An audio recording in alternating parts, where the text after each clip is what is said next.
nga pala mga gulay, yun nga pala ayaw magdas sa aking motor, pinapasukan ng tubig ulan sa ano, dito sa babo ng tangke niya, no.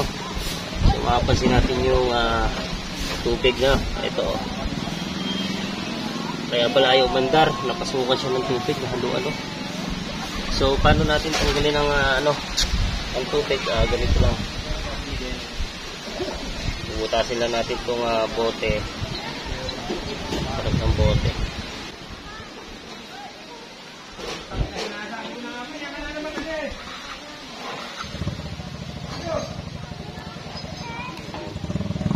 Yan lang ng butas, ano.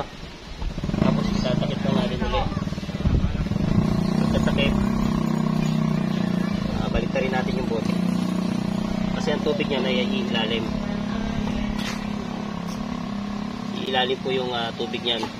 Ang tubig kasi napupunta talaga sa ilalim. Tapos pag nakita natin na umilalim na, ayan, no, pwede na natin siyang patupunin.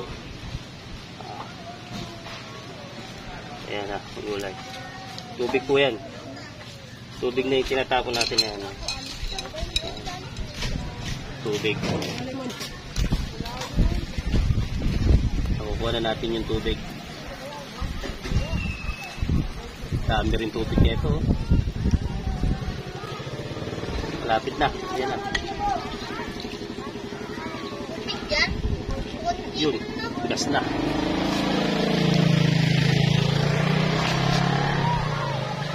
Wala na. Purong gas na siya. Wag may tubig man to, siguro konti na lang. Ito natin.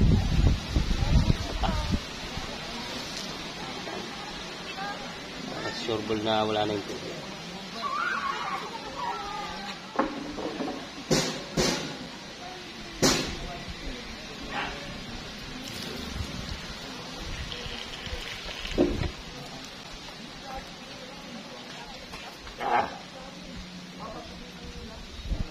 Masik sa mata.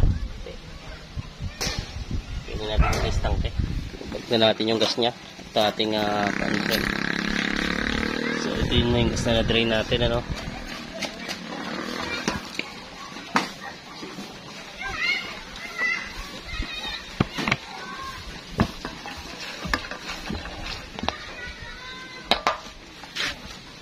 Subukan na natin kung andar. Dito nagmula sa takip niya. Ano ng ulan. Nalagyan ng tubig. Oo.